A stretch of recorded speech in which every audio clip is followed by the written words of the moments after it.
Una de las tareas más complejas que tiene la iglesia es la obra misionera, llevar el evangelio a otras naciones, llevar el evangelio a otras culturas. Generalmente los misioneros tienen que aprender un nuevo idioma, acostumbrarse a vivir en condiciones muy diferentes al entorno en el que nacieron, en el que se criaron. Aparte de esto, deben adquirir cierto conocimiento de la forma de pensar de la gente a la que van a ministrar, si ellos quieren ser eficaces en la comunicación del evangelio. Nosotros aquí no tenemos ese problema, somos dominicanos, conocemos nuestra cultura, hablamos el mismo idioma. Sin embargo, aunque los misioneros tienen dificultades muy particulares que vencer para llevar adelante su labor, lo cierto es, mis amados hermanos, que nosotros también tenemos que vencer un gran obstáculo para llevar el evangelio, debido a la condición espiritual en que se encuentra el hombre sin Cristo. No importa el país donde viva, no importa el estrato económico, social al que pertenezca. Pablo dice en Efesios capítulo 2, versículo 1, que todos venimos al mundo espiritualmente muertos y esclavizados al pecado. En 1 Corintios capítulo 2, versículo 14, dice que para el hombre natural, es decir, el hombre que no ha sido regenerado por el Espíritu Santo, el evangelio es una locura que él no puede entender ni aceptar. Y en Colosenses capítulo 1, versículo 21, dice que el hombre es enemigo de Dios. Por supuesto, el hombre no se ve a sí mismo en esa condición, pero ese es el diagnóstico que Dios nos da en su palabra. No hay justo ni aún uno, dice Pablo en Romanos capítulo 3, no hay quien entienda, no hay quien busque a Dios. Todos se desviaron, a unas se hicieron inútiles, no hay quien haga lo bueno, no hay ni siquiera uno. Por eso alguien decía muy sabiamente que nosotros los cristianos somos como esos equipos que envía la Marina después de un naufragio a buscar cadáveres, pero no para darles una honrosa sepultura, sino para darles vida. Nosotros somos un equipo de la Marina enviados al océano después de un naufragio a buscar cadáveres, hermanos, para darles vida. Es evidente que nosotros no podemos llevar a cabo esta empresa en nuestras propias fuerzas, ni confiando en nuestra propia capacidad de persuasión. Pero es aquí precisamente donde entra en juego la enseñanza que el Señor imparte a sus discípulos en Juan capítulo 16, el pasaje que vamos a estudiar en esta mañana, continuando con nuestra serie en el discurso del aposento alto. Dice en Juan capítulo 16, en la mitad del versículo 4, esto no os lo dije al principio porque yo estaba con vosotros, pero ahora voy al que me envió y ninguno de vosotros me pregunta a dónde vas. Antes, porque os he dicho estas cosas, tristeza ha llenado vuestro corazón. Pero yo os digo la verdad, os conviene que yo me vaya, porque si no me fuera, el Consolador, el Paracleto, el Espíritu Santo, no vendría a vosotros, mas si me fuere os lo enviaré. Y cuando Él venga, convencerá al mundo de pecado, de justicia y de juicio. De pecado por cuanto no creen en mí, de justicia por cuanto voy al Padre y no me veréis más, y de juicio por cuanto el príncipe de este mundo ha sido ya juzgado. Aún tengo muchas cosas que deciros, pero ahora no las podéis sobrellevar. Pero cuando venga el Espíritu de verdad, Él os guiará a toda la verdad, porque no hablará por su propia cuenta, sino que hablará todo lo que oyere y os lo hará saber, y os hará saber las cosas que habrán de venir. Él me glorificará, porque tomará de lo mío y os lo hará saber. Todo lo que tiene el Padre es mío, por eso dije que tomará de lo mío y os lo hará saber. La semana pasada nosotros veíamos que hay una hostilidad de parte del mundo hacia el creyente por causa de nuestra identificación con Jesús. Pero vimos también que el creyente tiene la responsabilidad de compartir el mensaje del Evangelio a ese mismo mundo que le rechaza, a ese mismo mundo que puede llegar a ser agresivo y hostil en ocasiones. Juan capítulo 15, versículo 26. Pero cuando venga el Consolador, Consolador, a quien yo os enviaré del Padre, el Espíritu de verdad, el cual procede del Padre. Él dará testimonio acerca de mí, y vosotros daréis testimonio también, porque habéis estado conmigo desde el principio. Y es esta promesa de la venida del Espíritu la que el Señor enfoca en el pasaje que vamos a estar considerando en esta ocasión. Pero antes, es necesario que pongamos este texto en su contexto, porque algo estaba sucediendo en la mente y el corazón de los discípulos esa noche, que fue lo que movió al Señor Jesucristo a traer una enseñanza más amplia acerca de la obra del Espíritu Santo. Noten otra vez los versículos 5 y 6. Pero ahora voy al que me envió, dice Jesús, y ninguno de vosotros me pregunta ¿a dónde vas? Antes, porque os he dicho estas cosas, tristeza ha llenado vuestro corazón. Yo debo recordar aquí, mis amados hermanos, algo que dije hace unas semanas atrás. Y es que todo este discurso de despedida que encontramos en los capítulos 13, 14, 15 y 16 del Evangelio de Juan fue proclamado por el Señor en unas pocas horas. En otras palabras, lo que a nosotros nos ha tomado más de 3 meses ver, ¿verdad?, porción tras porción, los discípulos lo escucharon en una sola noche. Así que no hacía mucho que se había dado la conversación entre Pedro y el Señor, que Juan nos narra en los versículos 33 al 36 del capítulo 13. Vayan conmigo allí una vez más. Dice Juan 13:33, hijitos, aún estaré con vosotros un poco, me buscaréis, pero como dije a los judíos, así os digo ahora a vosotros, a donde yo voy, vosotros no podéis ir. Y ahí es que el Señor le dice a los discípulos: un mandamiento nuevo os doy, que os améis unos a otros, que como yo os he amado, os améis unos a otros. Pero Pedro no escuchó ese nuevo mandamiento. Tan pronto Cristo dijo: me voy y ustedes no me pueden seguir, la mente de Pedro se quedó conectada con ese pensamiento. Y dice en el versículo 36, le dijo Simón Pedro: Señor, ¿a dónde vas?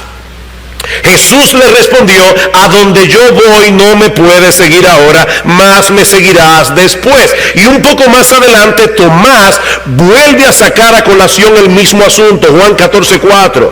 Cristo dice: y sabéis a dónde voy, y sabéis el camino. Le dijo Tomás: Señor, no sabemos a dónde vas, ¿cómo pues podemos saber el camino? Y ahí es que viene esta famosa declaración de Cristo en Juan 14:6: yo soy el camino y la verdad y la vida, nadie viene al Padre sino por mí. Así que el anuncio de la inminente partida del Señor había impactado profundamente el corazón de los discípulos, de tal manera que ellos parecen incapaces de pensar en otra cosa. Ahora bien, yo no sé si ustedes notaron en estas lecturas que yo acabo de hacer una aparente contradicción que hay en este texto. ¿Se dieron cuenta? ¿No se dieron cuenta? Cristo dice en el versículo 5: pero ahora voy al que me envió y ninguno de vosotros me pregunta ¿a dónde vas? ¿Y qué fue lo que Pedro le preguntó? Señor, ¿a dónde vas? ¿Cómo que ninguno de ellos le pregunta al Señor ¿a dónde vas? Porque la intención real de los discípulos no era recibir una respuesta. Hay preguntas que no son preguntas. Hay preguntas que no son preguntas. Por ejemplo, imagínate que tú le prometes a tu hijo de 5 años: el sábado vamos a la playa. Y ustedes saben cómo son los niños.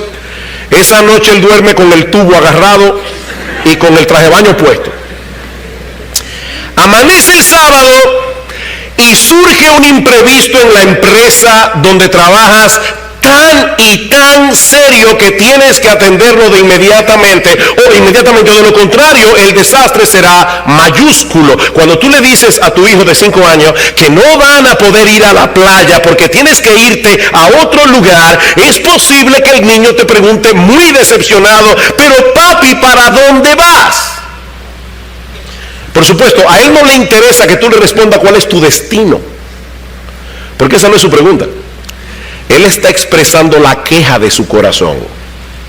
Él está expresando la perplejidad de su corazón, porque este cambio de planes lo afecta a él. Y eso fue precisamente lo que sucedió con los discípulos esa noche.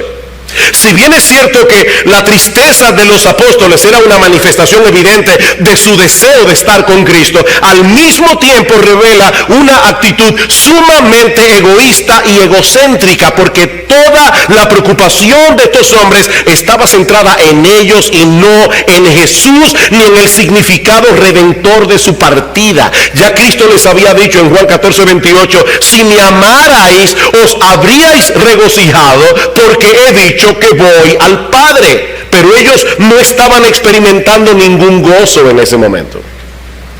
Por eso Cristo dice en el versículo 6, antes, porque os he dicho estas cosas, tristeza ha llenado vuestro corazón. Y mis hermanos, esto debe ser una gran lección para todos nosotros. Porque muchas veces estamos tan centrados en nuestro propio mundo, muchas veces estamos tan centrados en los beneficios que podemos derivar del Evangelio, en nuestra relación con Jesús, que no ponemos atención a lo que Él dice. Y perdemos de vista por completo la forma como las cosas que suceden impactan el avance del reino de Dios. Si hay algo de lo que yo me he dado cuenta como creyente y como predicador, es que es muy fácil decir que la vida cristiana gira en torno a Cristo y no a nosotros. Eso es muy fácil.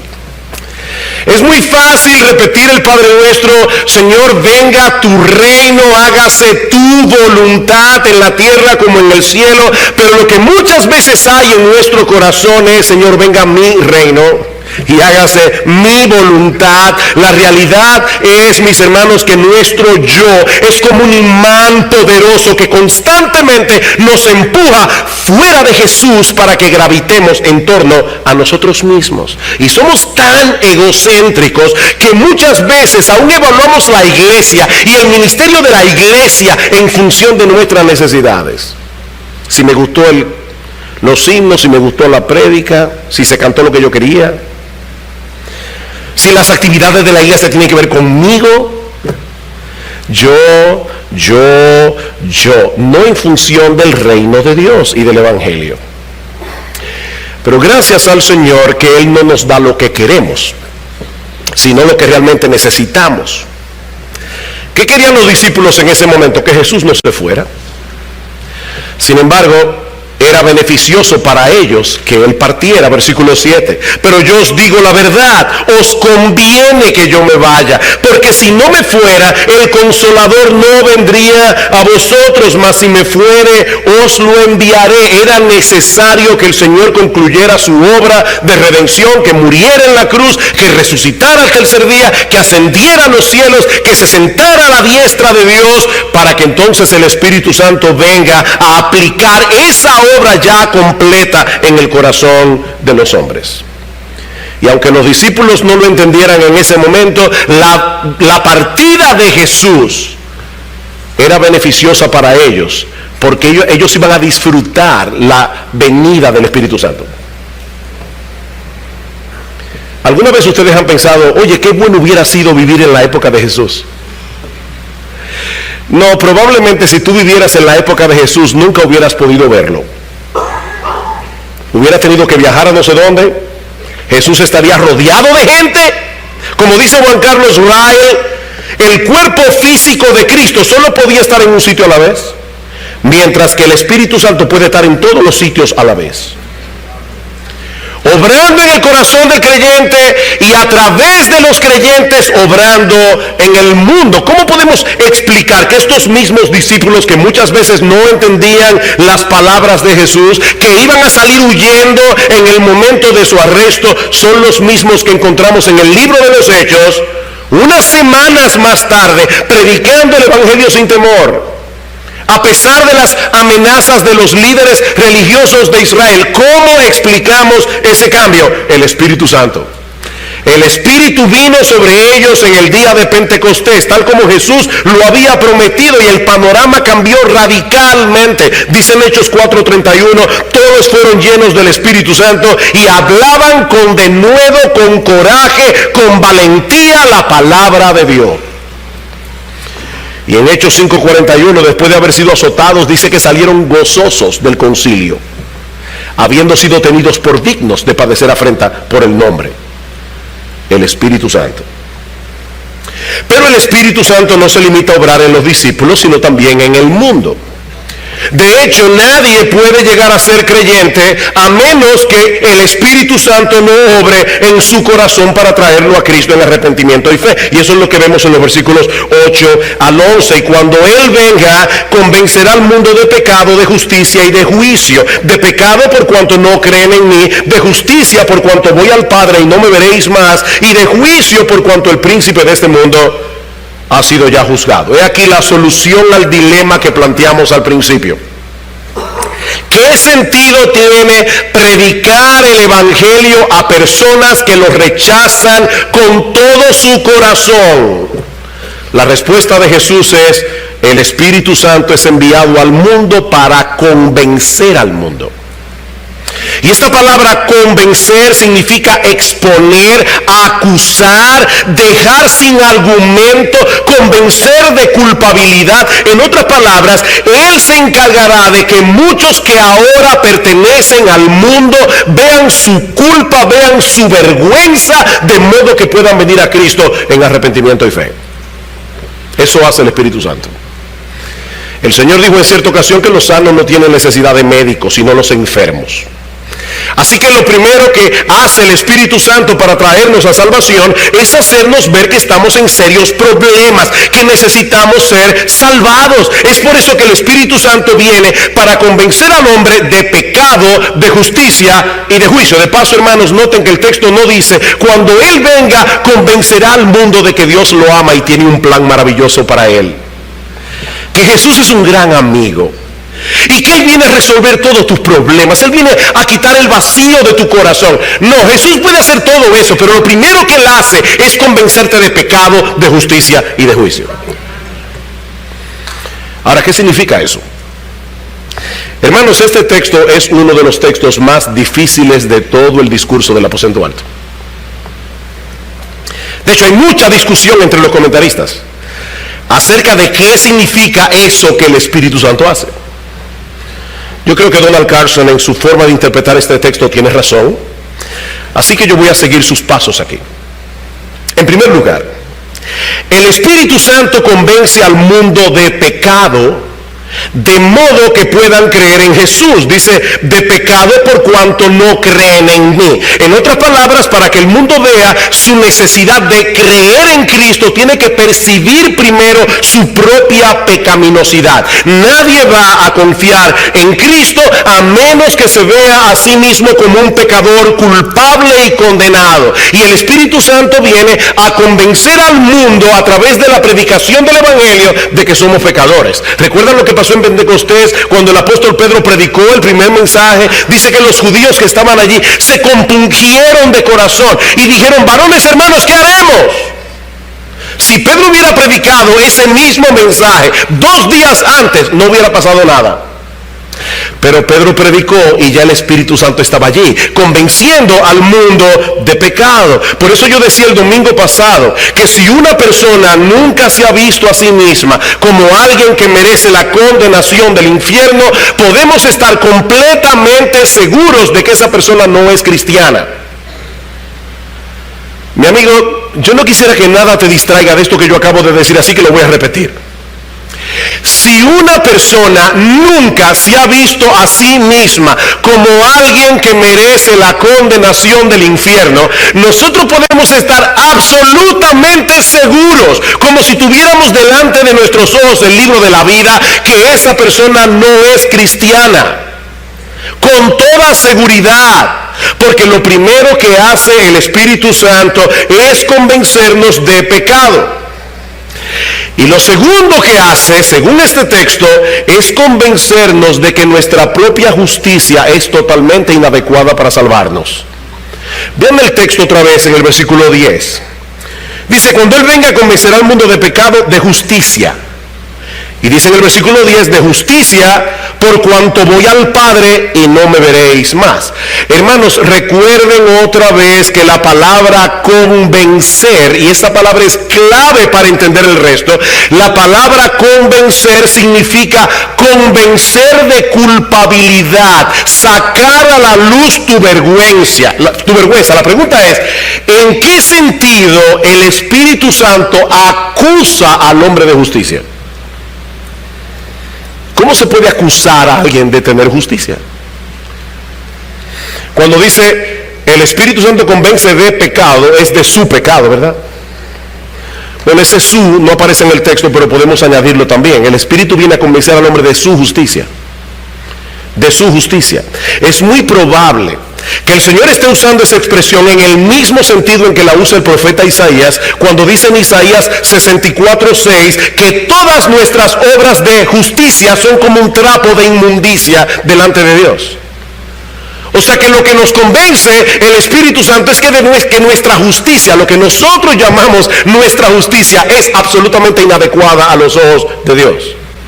De hecho, Pablo usa la palabra justicia en ese mismo sentido cuando dice en Romanos capítulo 10, versículo 3, que los judíos de su tiempo ignoraban la justicia de Dios, procurando establecer la suya propia. En otras palabras, ellos no recibieron por fe la justicia que Dios nos provee a través de la persona de Cristo, porque ellos creían que su justicia era suficiente. Ese es uno de los grandes problemas que los hombres tienen con el Evangelio. Se ven a sí mismos como personas buenas que de vez en cuando hacen cosas malas. No, mi amigo, la evaluación de Dios es que tú eres un hombre malo que de vez en cuando por su gracia común hace cosas buenas. Nosotros no somos personas buenas que a veces hacemos cosas malas porque después de todo nadie es perfecto. No, nosotros somos personas malas que de vez en cuando y por la gracia común de Dios hacemos cosas buenas. Nuestra justicia no es suficiente para llegar al cielo. Ese es el problema que tenía el apóstol Pablo antes de venir a Cristo. Pablo confiaba en su propia justicia. Vayan conmigo a Filipenses capítulo 3, Filipenses capítulo 3. ¿Cuál es el problema de Pablo? Pablo se veía a sí mismo como irreprensible según la ley. Pablo veía los 10 mandamientos y decía check, check, check. Amarás a Dios por encima de todas las cosas, ese soy yo. No tomarás el nombre de Dios en vano, ese soy yo. Guardarás el día de reposo, aquí también soy yo. Honra a tu padre y a tu madre, wow, una foto mía. No cometerás adulterio, bien. No mentirás, bien. No matarás, perfecto. ¿Y qué dice Pablo ahora en el versículo 7? Pero cuantas cosas eran para mi ganancia, su propia justicia, las he estimado como pérdida por amor de Cristo, y ciertamente aún estimo todas las cosas como pérdida por la excelencia del conocimiento de Cristo Jesús, mi Señor, por amor del cual lo he perdido todo y lo tengo por basura. ¿Qué es lo que Pablo tenía como basura? Su propia irreprensibilidad, su propia decencia, su propia religiosidad, para ganar a Cristo y ser hallado en Él, no teniendo mi propia justicia que es por la ley, sino la justicia que es por la fe de Cristo, la justicia que es de Dios por la fe. Es una justicia que es de Dios y que Él imparte cuando el pecador deposita su fe en Cristo. Mis hermanos, ¿qué fue lo que Cristo estuvo haciendo durante los 3 años y medio de su ministerio? Convenciendo a los judíos de que su justicia no era suficiente, como lo hizo con Nicodemo. Nicodemo llega a Jesús. Nicodemo era un hombre muy religioso, era un hombre muy decente. Si hubiera vivido en el día de hoy, sería miembro del club de los Rotarios de los Leones. Y Cristo le dice: Nicodemo, óyeme bien, tú eres un fariseo, tú eres un maestro de tu religión. El que no nace de nuevo no puede entrar en el reino de Dios. Nicodemo, tu justicia no es suficiente. Pero ahora Jesús se va. La pregunta es, ¿quién va a continuar haciendo esa obra de convencer al mundo de que su justicia es un trapo de inmundicia delante de Dios? El Espíritu Santo. Él convencerá al mundo de justicia por cuanto voy al Padre y no me veréis más, dice Cristo. Ya yo no voy a estar aquí físicamente para seguir haciendo esa obra. Eso lo va a hacer el Espíritu Santo. Debemos hacerle ver al mundo que la buena noticia del Evangelio comienza con una mala noticia. Somos pecadores culpables y nuestras buenas obras no son suficientes para resolver ese problema. Mi amigo, nosotros no tenemos otra opción que dejar de confiar en nuestra propia justicia y recibir por la fe la justicia que Dios ha provisto en la persona de nuestro Señor Jesucristo. Él obedeció perfectamente la ley de Dios y luego murió en una cruz siendo inocente en representación de todos aquellos a quienes Él vino a salvar. Y aunque te parezca increíble, cuando una persona confía en Cristo, deposita su fe en Cristo, la justicia perfecta de Cristo es puesta en su cuenta por medio de la fe. Dios te ve como si nunca en tu vida hubieras roto un plato. Y te trata como merece ser tratado Jesús, por medio de la fe.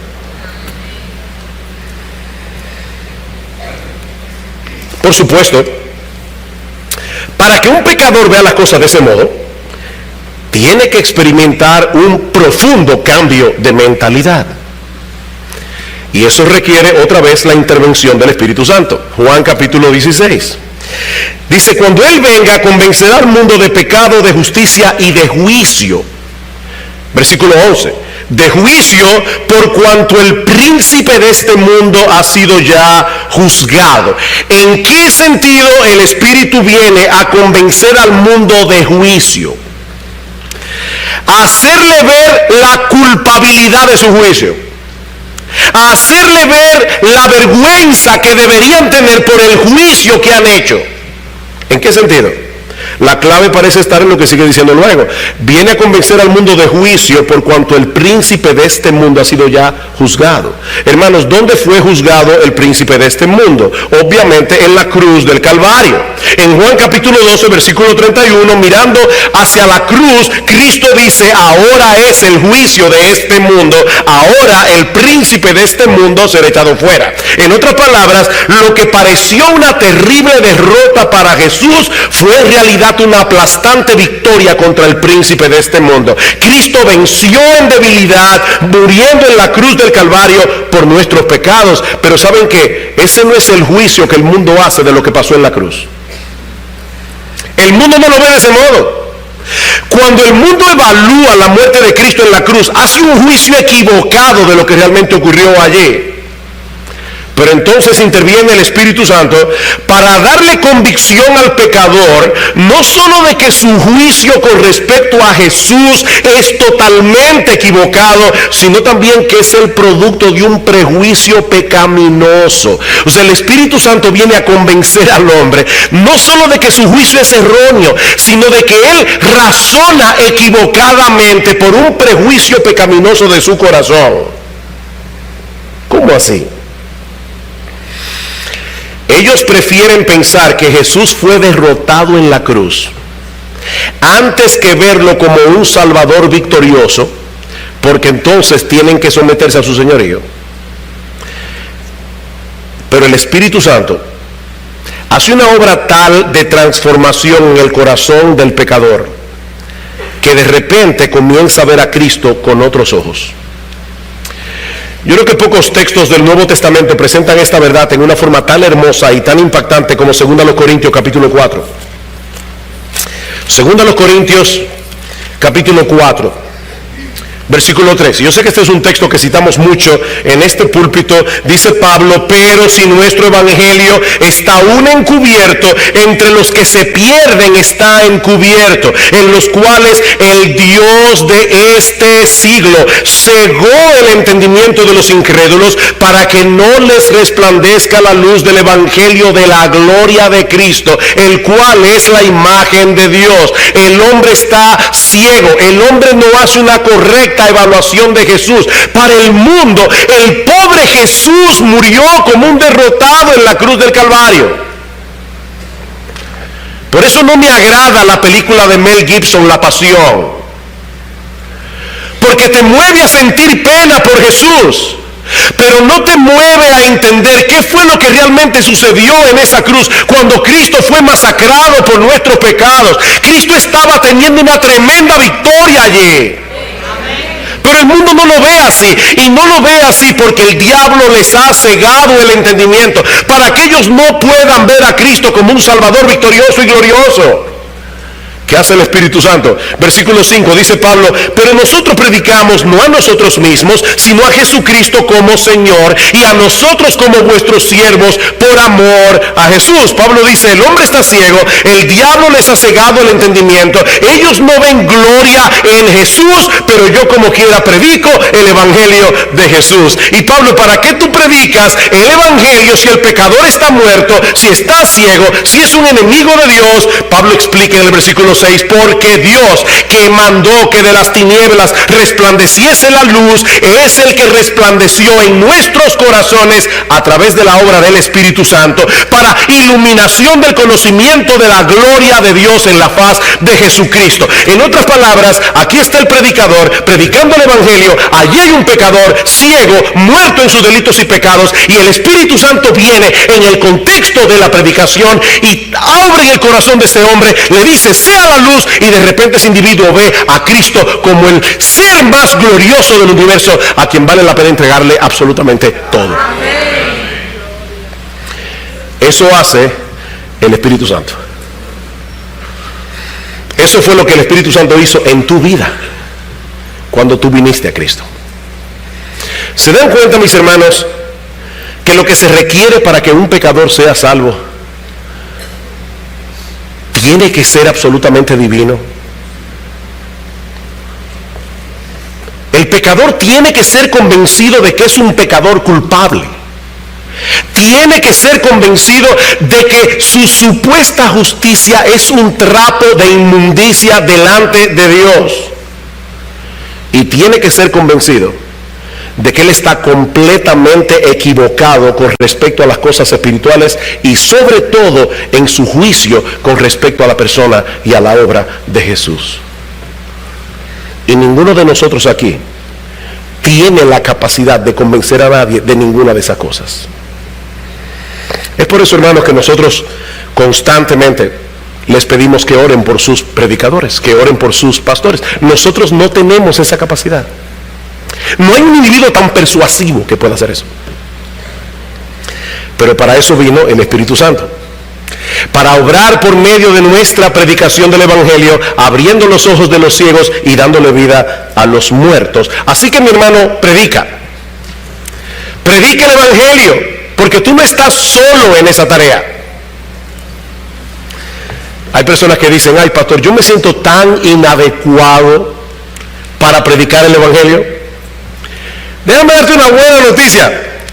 ¿Tú sabes por qué tú te sientes inadecuado para predicar el Evangelio? Porque tú eres inadecuado.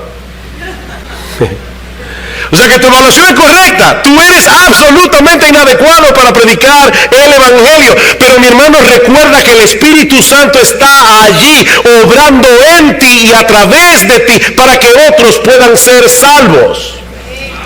Así que haz tú lo que tú tienes que hacer y deja que el Espíritu Santo haga lo que solo Él puede hacer. Tú predica el Evangelio. Él se encarga de darle vida a los muertos. Él se encarga de ablandar los corazones. Él se encarga de abrir los ojos de los ciegos. Pero hay algo más en nuestro texto que veremos más brevemente. Y es la obra del Espíritu revelando la verdad para que Jesús pueda ser más ampliamente glorificado. Versículo 12. Aún tengo muchas cosas que deciros, le dice Cristo a los apóstoles, pero ahora no las podéis sobrellevar. En ese momento los discípulos no estaban en la capacidad de entender muchas cosas. Primero, porque eran inmaduros. Y segundo, porque los hechos cruciales de la obra redentora de Cristo no habían sucedido todavía. Recuerden que ellos estaban antes de la cruz. Pero después de la muerte de Cristo, de su resurrección, todas las piezas del rompecabezas comenzarían a caer en su lugar y los apóstoles comenzarían a entender claramente el Evangelio y sus implicaciones por la obra del Espíritu. Versículo 13. Pero cuando venga el Espíritu de verdad, Y una nota aquí entre paréntesis, esta promesa no es para todo el mundo. Esa promesa fue dada a estos mismos apóstoles que estaban perplejos. Pero cuando venga el Espíritu de verdad, Él a ustedes, los apóstoles, los guiará a toda la verdad, porque no hablará por su propia cuenta, sino que hablará todo lo que oyere y os hará saber las cosas que habrán de venir. El Espíritu Santo es una persona divina, pero Él no hablaría por su propia cuenta. Él iba a continuar las enseñanzas de Jesús, que por cierto, al venir a este mundo como hombre, tampoco habló por su propia cuenta. Es increíble la sumisión de las tres personas de la Trinidad. Hermanas, cuando se habla de sumisión, generalmente se piensa, ¿verdad?, en la sumisión de la mujer al hombre, pero hay sumisión en todos los estratos de la sociedad. Dios creó el mundo con autoridad, en el trabajo, en la iglesia, en el gobierno, en la casa. Y a nosotros nos molesta la palabra sumisión. Cristo vino al mundo a hablar lo que el Padre le dijo que hablara. Y el Espíritu Santo viene enviado por el Padre y por el Hijo para hablar lo que el Padre y el Hijo le dicen que hable. Y los tres son Dios, iguales en dignidad, iguales en autoridad. Dice el Señor en Juan 7:16, mi doctrina no es mía, sino de aquel que me envió. El que quiera hacer la voluntad de Dios conocerá si la doctrina es de Dios o si yo hablo por mi propia cuenta. El que habla por su propia cuenta, su propia gloria busca. Cada vez que tengo la oportunidad de hablar a predicadores, les leo este texto. Este es uno de los versículos que los predicadores deberían poner delante de su escritorio cada vez que se sientan a estudiar la palabra de Dios para predicarla a otros. El Hijo de Dios encarnado se cuidó de traspasar con toda fidelidad el mensaje que Dios el Padre le había encomendado. ¿Cuánto más nosotros? Hermanos, pararse en un púlpito es una tremenda responsabilidad. Nosotros tenemos que estar completamente seguros de que lo que estamos diciendo es lo que dice Dios. Porque las opiniones mías o de cualquiera de los pastores de esta iglesia, mis amados hermanos, no valen un centavo. Nuestras opiniones personales no sirven de nada. Nosotros venimos aquí para predicar la palabra de Dios. Porque eso fue lo que hizo Jesús. Versículo 49 del capítulo 12, porque yo no he hablado por mi propia cuenta, dice Jesús. El Padre que me envió, Él me dio mandamiento de lo que he de decir y de lo que he de hablar. Así pues, lo que yo hablo, lo hablo como el Padre me lo ha dicho. Y en el capítulo 14, versículo 10, las palabras que yo os hablo, no las hablo por mi propia cuenta. Y ahora viene el Espíritu Santo enviado al mundo y no viene a hablar por su propia cuenta, sino a continuar enseñando lo que Jesús comenzó a enseñar cuando estuvo aquí. La verdad de Dios, que los discípulos necesitaban conocer acerca de la obra redentora de Cristo y de las cosas que iban a suceder como fruto de la obra redentora de Cristo. Por eso dice en el versículo 14 de Juan 16, Él me glorificará porque tomará de lo mío y os lo hará saber. ¿A qué viene el Espíritu Santo? A glorificar a Cristo, tomando lo de Cristo, es decir, todo lo relacionado a su persona, a su obra, a sus enseñanzas y hacérselo saber a los discípulos. Esto es una promesa similar a la que encontramos en Juan 14:26. Mas el Consolador, el Espíritu Santo, a quien el Padre enviará en mi nombre, Él os enseñará todas las cosas y os recordará todo lo que yo os he dicho. ¿Cómo los apóstoles pudieron muchos años después escribir los evangelios y relatar palabra por palabra los grandes discursos y las enseñanzas del Señor? El Espíritu Santo los inspiró para recordar esas cosas. Por eso les decía que esta promesa no es para todos. Nosotros nos beneficiamos de esa promesa porque ahora tenemos en nuestras manos el libro que los apóstoles inspirados por el Espíritu Santo escribieron. Pero fue a ellos a quienes Dios los dio a toda verdad que ellos necesitaban conocer acerca del Evangelio. ¿Saben lo que eso significa, mis amados hermanos? Que nuestro Señor Jesucristo es el centro de la Biblia. Amén. Cristo mismo dice en Juan capítulo 6, versículo 5:39, escudriñáis las Escrituras porque a vosotros os parece que tenéis la vida eterna y ellas son las que dan testimonio de mí. O sea que el Antiguo Testamento habla de Jesús. De hecho, Él le dice a los judíos, si ustedes le creyeran a Moisés, me creyeran a mí, porque fue de mí que le escribió.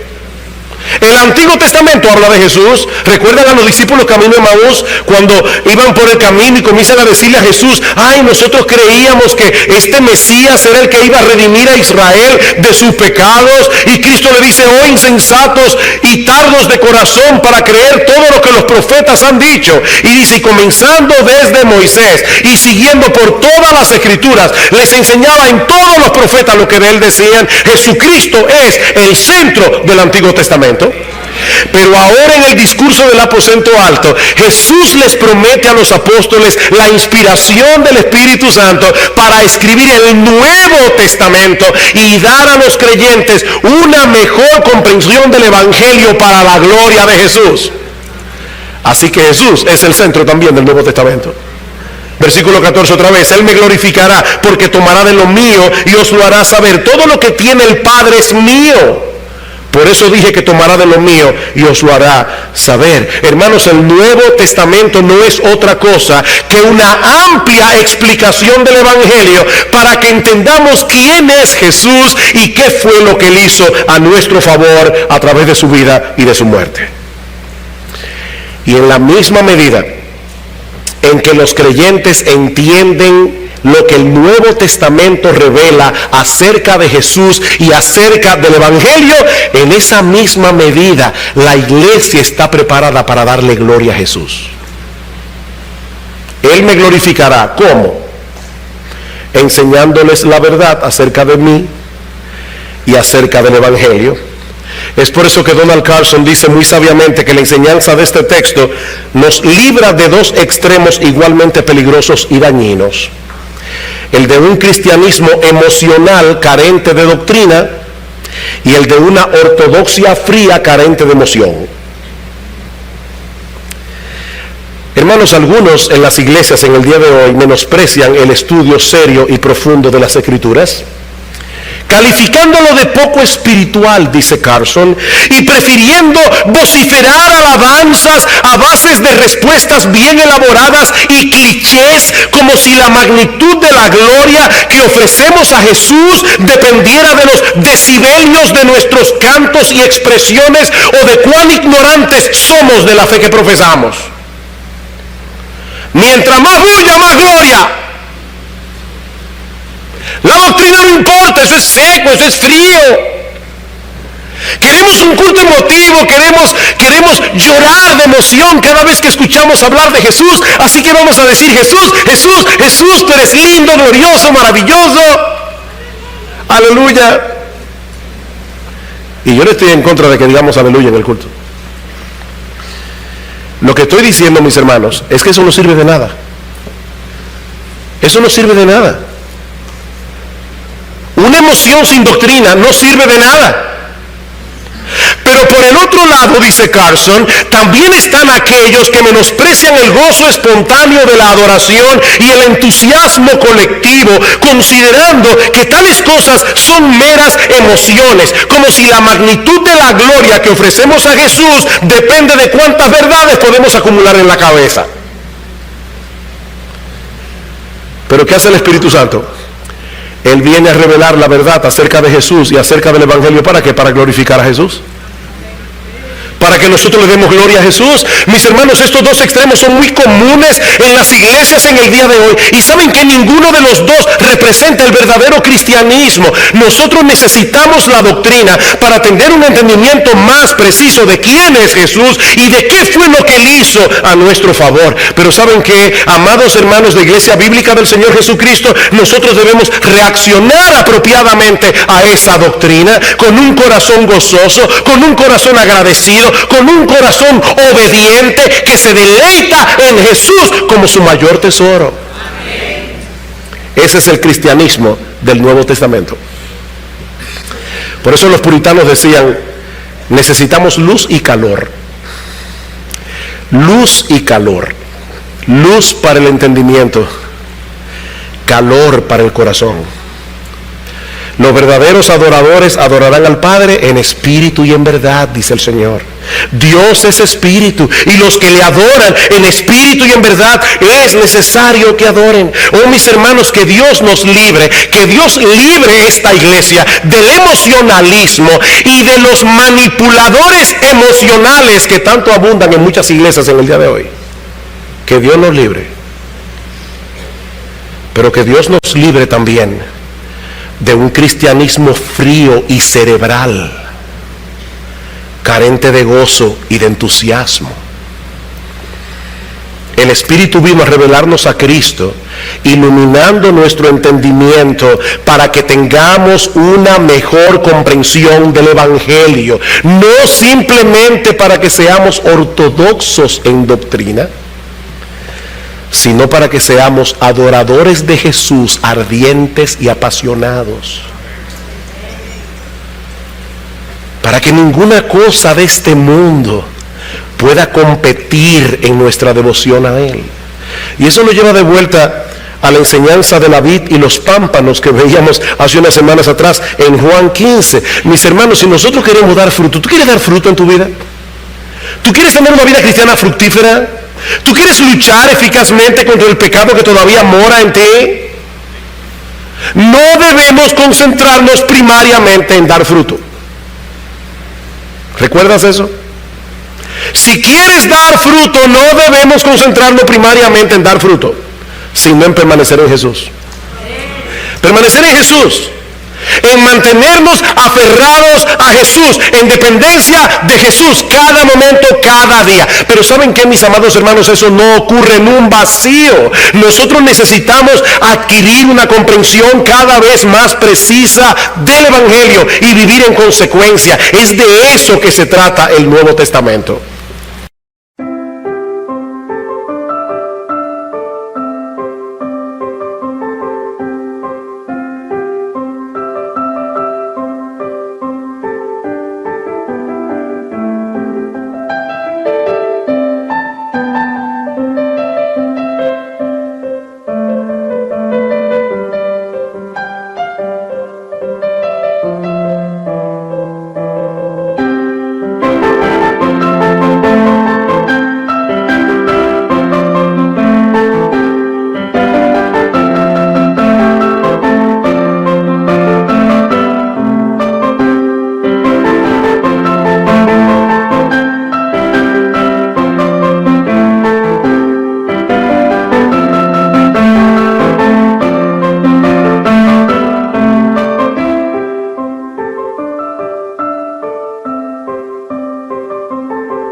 El Espíritu Santo inspiró a los apóstoles a darnos todas esas explicaciones acerca de la obra redentora de Cristo, porque necesitamos entender el Evangelio y predicarnos el Evangelio y aplicarnos el Evangelio continuamente. Así que, mi hermano, conoce tu Biblia.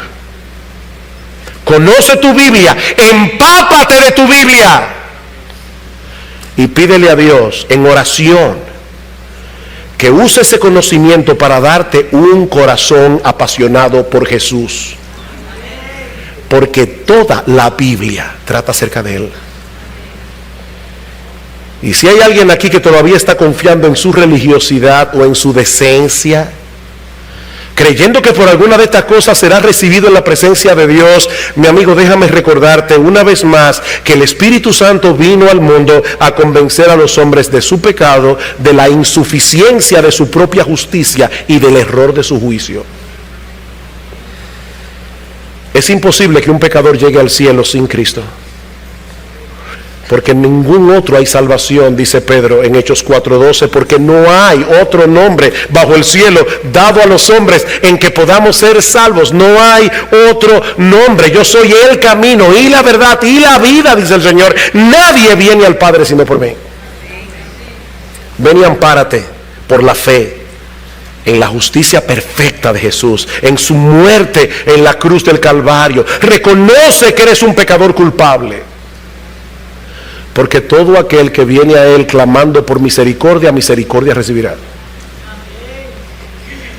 Todos tus pecados serán perdonados. Todos tus pecados te serán perdonados. El Señor te otorgará de pura gracia el don de la vida eterna en Cristo, pero tienes que confiar en Él exclusivamente. Así que, mi amigo, no te vayas de este lugar como llegaste. La puerta de la salvación sigue abierta para ti.